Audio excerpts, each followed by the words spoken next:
우리 하나님은 사랑의 하나님이며 동시에 정의의 하나님이십니다.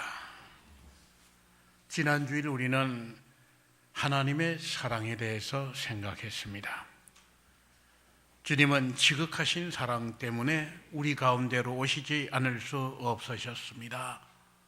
어두운 가운데 갈 바를 알지 못하는 인생들을 못 본 채 하실 수 없으시기에 주님은 우리에게 참 사랑을 위해서 오셨습니다. 죄의 종노릇하고 악의 종노릇하고 거기 짓밟히는 인생을 불쌍히 여기시고 이 땅에 오셨습니다. 사람들이 참과 거짓을 분별치 못하고 위태한 길로 죽음의 길로 향하는 인생을 그냥 보실 수가 없기 때문에 주님은 이 땅에 오셨습니다. 인생을 살리고 구원하지 않고는 견딜 수 없는 극진하신 사랑 때문에 주님은 몸을 입고 이 땅에 오신 것입니다. 그리고 자신을 내어 주시기까지 우리를 사랑하시고 구원하셨습니다. 주님은 모든 인생의 길과 진리가 되셨고 참 사랑을 주시고 그리고 참 소망을 주셨습니다. 그리고 끝내 죄인들을 구원하시기 위해 자신을 십자가에 내어 주셨습니다. 세상 그 무엇과 비교할 수 없는 참 사랑의 주님이시며 이 사랑은 실로 신비하고 놀라운 구원의 능력이 담겨 있는 그런 사랑이셨습니다. 그런데 우리는 하나님 앞에서 사랑의 하나님의 모습만 보는 것이 아니라 동시에 정의의 하나님이심을 봅니다. 사랑의 하나님은 곧 정의의 하나님이십니다. 사랑과 정의는 별개의 것이 아니라 하나입니다. 하나님 안에 사랑이 있고 하나님 안에 정의가 있습니다. 사랑 없는 정의 없고 정의 없는 사랑은 거짓이요 속임이요 헛것입니다.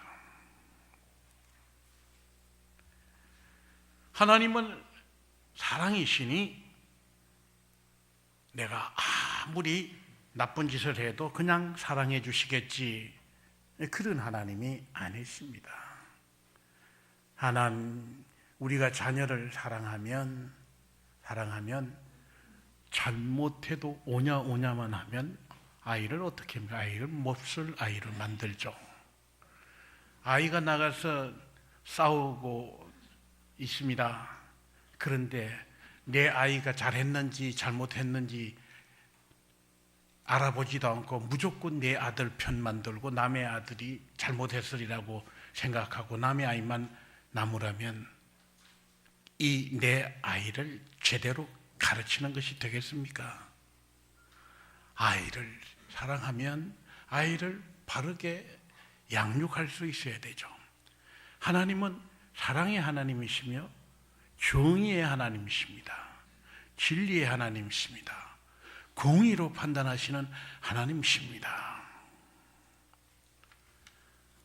아무리 나쁜 짓 해도 하나님은 사랑이시니까 무조건 나를 사랑하실 거야, 나를 용서해 주실 거야, 그렇게 생각해서는 안 된다고 하는 것입니다. 신명기 오늘 본문 32장 4절 말씀에 하나님의 모든 길이 정의롭고 진실하고 거짓이 없으신 하나님이시니 하나님은 공의롭도다, 하나님은 바르시다, 그렇게 말씀하시네. 이 하나님의 사랑을 지나치게 강조하는 나머지 하나님께서 원하시는 말씀대로 진실되게 정직하게 거짓 없이 바르게 사는 삶을 소홀히 하는 것은 잘못된 일이요. 하나님의 정의를 강조하는 나머지 다른 사람을 정죄하는 일만 하면, 남의 잘못만 이야기하는 사람이 되면 그것 또한 하나님의 참 사랑과 정의를 이해하지 못한 사람들이라 할 수 있을 것입니다. 예수 그리스도께서는 내가 율법을 폐하러 온 것이 아니라고 말씀하십니다. 예수님은 정말 사랑의 주님으로 오셨습니다. 수한 자를 위해서, 악한 자를 위해서, 죄인들에게 용서받고 새 삶을 살기 위해서 사랑하시고 자신을 내어주시기까지 사랑하신, 정말 사랑의 극치를 보여주신 사랑의 주님이심이 틀림없습니다. 그러나 예수님께서 거짓을 좋아하거나 음모를 꾸미는 일을 괜찮다고 하시거나 온갖 부정과 부패와 죄를 사랑하시거나 용납하신 적은 없으십니다. 하나님의 진리와 하나님의 공의를 포기하신 적이 없으십니다. 말씀의 법을 지키지 않고 폐기해도 좋다고 하신 적이 없으십니다. 오늘 마태복음 5장 17절에서 19절 말씀에 나는 율법을 폐하러 온 것이 아니라 완전하게 하기 위해서 왔다고 말씀하셨습니다. 천지가 없어지기 전에 율법의 1.1획도 결코 없어지지 않고 이루리라 말씀하셨습니다. 누구든지 계명 중 지극히 작은 것 하나라도 버리도록 가르치는 일은 있을 수 없다고 선포하셨습니다. 그렇습니다. 하나님은 사랑의 하나님이시며 동시에 정의의 하나님, 진리의 하나님이십니다. 그리고 이 사랑과 이 정의가 하늘에서 이룬 것 같이 이 땅에서도 그대로 실현되기를 원하시는 것이 하나님의 뜻입니다. 바로 그 일을 위해서 예수 그리스도께서는 이 땅에 오신 것입니다. 예수님께서 가르치신 기도, 주기도문에 뜻이 하늘에서 이룬 것 같이 땅에서도 이루어지이다 라고 기도하라고 하셨습니다. 이것은 무슨 뜻입니까? 뜻이 하늘에서 이루어진 것 같이 하나님의 뜻이 이 땅에서 실현될 수 있도록 하라고 하는 것입니다. 하나님의 사랑이 우리들 가운데서 살아 움직이는 것이 되도록, 하나님의 사랑이 실현되도록, 또 하나님의 정의, 하나님의 진리의 말씀이 우리 가운데서, 이 세상 가운데서 살아 움직이고 그리고 사람들의 가운데 충만하도록 그렇게 되도록 하라고 하신 것이 하나님의 뜻이라고 하는 것입니다. 예수님은 자신이 하나님의 사랑을 삶 속에서 실천해 보이셨고 그리고 진리와 정의를 나타내 보여주셨습니다. 불의와 거짓과 부정, 부패와 온갖 죄악은 결코 어떤 경우에도 하나님 앞에 용납될 수 없는 것임을 분명하게 말씀하시고 선포하셨던 것입니다.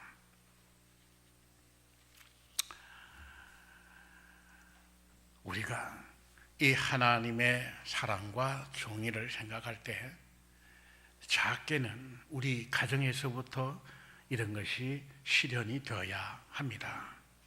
하늘 아버지의 뜻이 하늘에서와 같이 이 땅 위에 우리의 가정에, 우리 교회에, 우리 나라 안에, 우리 사람들이 모인 모든 공동체 안에 하나님의 사랑이 실현되고 하나님의 진리와 정의가 구현되도록 해야 합니다.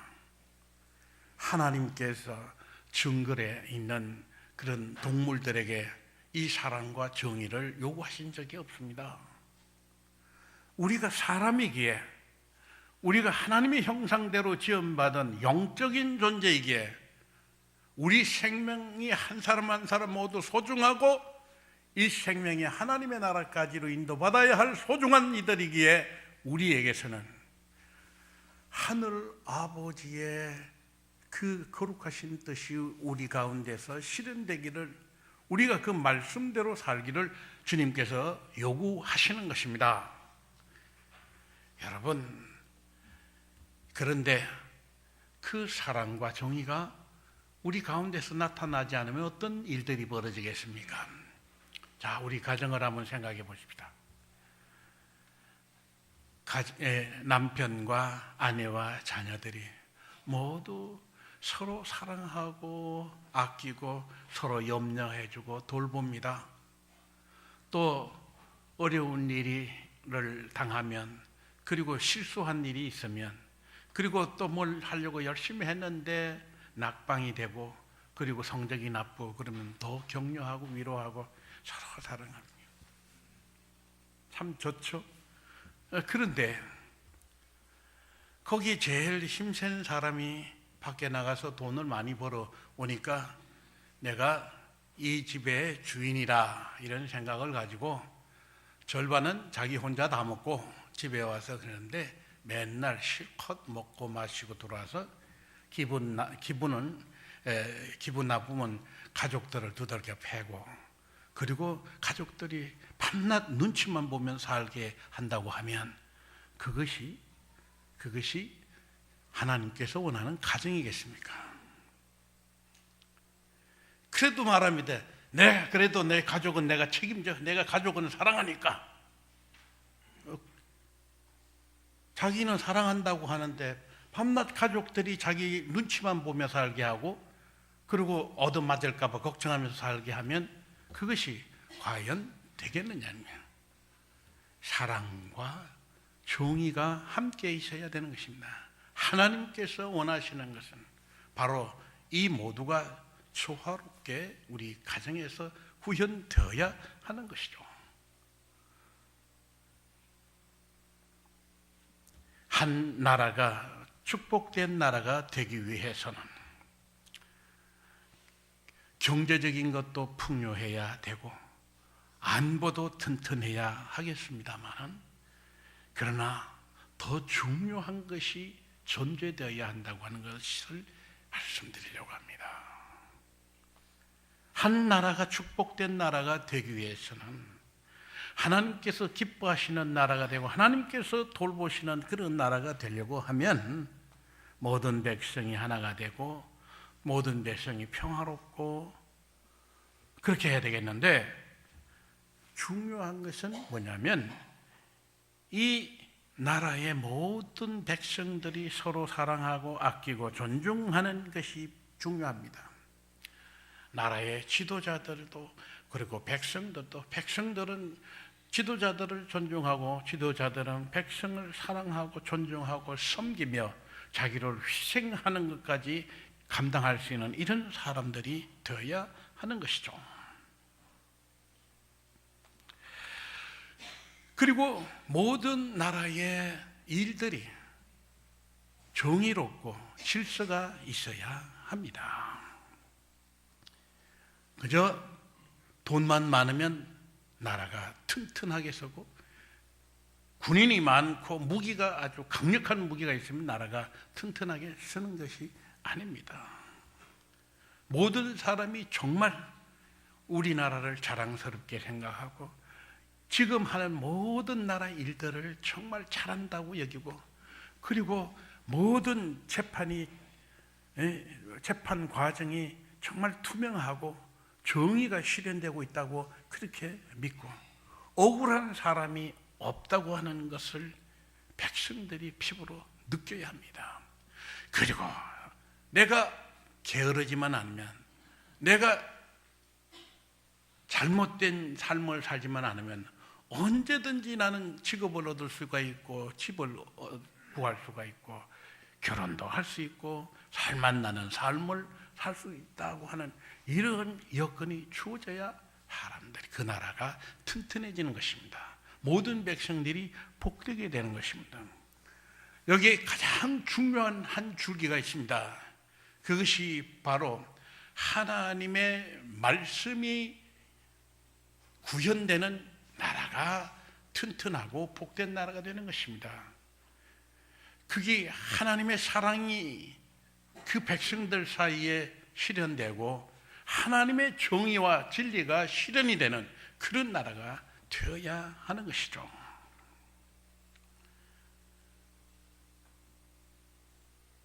억울한 사람이 많아서는 나라가 튼튼할 수가 없습니다. 아무리 열심히 식구 수대로 다 나가서 열심히 일해서 돌아와도 한 달 살기가 어려워서 결국은 빚을 지게 되고, 더 이상 가면 더 큰 빚을 지겠으니까 애라 죽어야 되겠다 하는 이런 생각을 할 수밖에 없는 나라는 튼튼하게 설 수가 없습니다. 우리나라가 자살률이 1위라고, 세계 1위라고 하는 거, 2위는 비교도 안 될 정도로 뛰어나게 1위라고 하는 것은 너무 참으로 부끄러운 일이며 위태한 일입니다. 정직하게 일하는 사람이, 정직하게 열심히 땀 흘려서 정말 하루도 빠짐없이 열심히 일하는 사람은 잘 살아야 됩니다. 모든 사람이 차별 없이, 구별 없이 모두 똑같은 기회를 갖고 수고한 만큼 소득을 얻는 그런 나라가 되고, 그리고 또 정직하게, 억울하게 죄인이 되거나 죄 있는 사람이 무죄 판결을 받는 이런 일도 없어야 됩니다. 하나님을 사랑하시고, 하나님은 정의로우신 하나님이십니다. 공의로우신 하나님이십니다. 진리의 하나님이십니다. 이것이 이 땅 위에서 실현되지 않는 나라는 언제든지 넘어지고 무너질 수가 있습니다. 아주 기초가 약한 겁니다. 지금 당장에 세계 10위권 안에 들어가는 부유함이 있으면 뭘 합니까? 절대로 그건 힘이 되지 않습니다.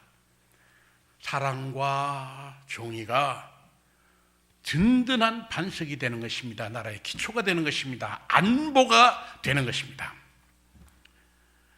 중국의 명나라가 청나라에 망합니다. 중국의 명나라는 아주 오래된 역사와 전통을 가지고, 그리고 부강한 그런 나라였었는데, 청나라는 거기에 인구가 100분의 1밖에 되지 않습니다. 100분의 1밖에 안 되는 청나라의 명나라가 힘없이 무너졌습니다. 왜? 그 나라의 지도자들과, 그러니까 왕과 중신들과 귀족들이 백성을 너무 힘들게 했기 때문입니다. 그래서 망했습니다. 백성들이 도무지 이 나라 안에는 뭔 원칙도 없고 질서도 없고, 그리고 사랑도 없고 정의가 없는 것입니다. 그러다 보니까 백성들은 너무나 살기 힘들어지고 앞으로도 아무런 희망이 보이지 않았습니다. 그래서 백성들이 나라를 버리고 청나라로 넘어가는 겁니다. 장수들도 병사들까지 다 이끌고 청나라로 넘어가는 겁니다. 그래서 그냥 힘없이 무너졌습니다. 100배나 더 많은 인구를 가지고 100배나 더 많은 군사력을 모을 수 있음에도 불구하고 그 100분의 1밖에 안 되는 그 청나라에 넘어지는 그런 일들이 생겼던 것입니다. 북한의 지도자들, 저 사람들이 아무리 자기 백성을 거짓말로 속이고 호도하더라도 무너질 수밖에 없어요. 백성들을 너무 힘들게 하니까 백성들이 목숨을 걸고 탈출하지 않습니까? 망합니다. 망하게 돼 있어요. 불보듯 뻔한 일입니다. 그 나라 안에, 거기에 특별히 지도자들 가운데 사랑이 있습니까? 거기에 정의가 있습니까? 진리가 있습니까? 공의가 있습니까? 원칙이 있습니까? 없지 않습니까? 망하는 겁니다. 우리 남한은 그 나름대로 질서가 있다고 보고 그 나름대로 사랑도 있다고 생각하지만 걱정될 때가 많습니다. 세계 10위에 근접하는 경제 부유 국가이지만은 나라 안에 모든 일들이 정의롭지 못하고 그리고 바르고 투명하지를 못하고 법과 원칙을 저버리고 그리고 억울한 재판을 받는 사람이 많고 그리고 음모를 꾸미는 그러한 지도층 사람들이 많은 것이 걱정입니다. 하루 평균 55명이 한국 국적을 포기하고 있습니다. 여기 희망이 없다라고 생각하는 사람들이 상대적으로 많이 생겨나고 있다고 하는 것입니다. 이전에 비해서 많은 사람들이 그저 세계로 진출해 나가는 뜻에서가 아니라 국적을 포기하는 그런 사람의 수가 하루에 55명이라고 하는 것은 지나친 것이라 판단되고 우리가 지금 잘하고 있는지 점검해야 할 때라 생각합니다. 여기서 잠시 예수님께서 지적하시고 꾸짖으신 일들을 보십시오. 예수님은 특별히 백성의 지도자들을 꾸짖으셨습니다. 로마에 아부하며 제 백성을 힘들게 하는 지도자들 꾸짖으셨고 하나님을 속이고 백성을 속이는 지도자들을 꾸짖으셨고 고아와 가부와 그리고 대다수 90%가 넘는 사회적인 약자를 억울하게 하는 지도층을 꾸짖으셨습니다. 또 경건을 가장하고 거룩한 척 하면서 백성을 힘들게 하고 백성들을 정죄하는 엉터리 경건주의자와 잘못된 종교 지도자들을 꾸짖으셨습니다. 눈속임 신앙생활과 경건의 흉내만 내는 바리새인들과 율법학자를 무섭게 꾸짖으셨습니다. 예수님께서 지금 이 땅에 오신다면 참으로 꾸짖으실 사람들이 눈에 보이지 않습니까? 그러나 주님께서는 바로 그 잘못된 사람들의 손에 의해서 체포당하시고 매질을 하시고 모욕을 당하시고 십자가의 고난을 받고 죽으시고 그리고 사흘 만에 부활하시는 것을 볼 수 있는데 바로 이 그릇된 사람들이 사랑이 없고 정의와 진리와 하나님의 법도를 무시하는 사람들에 의해서 예수님은 십자가에 달리신 것입니다. 그러나 부활하심으로 승리하신 것은 이 모든 것을 거부하신 것입니다.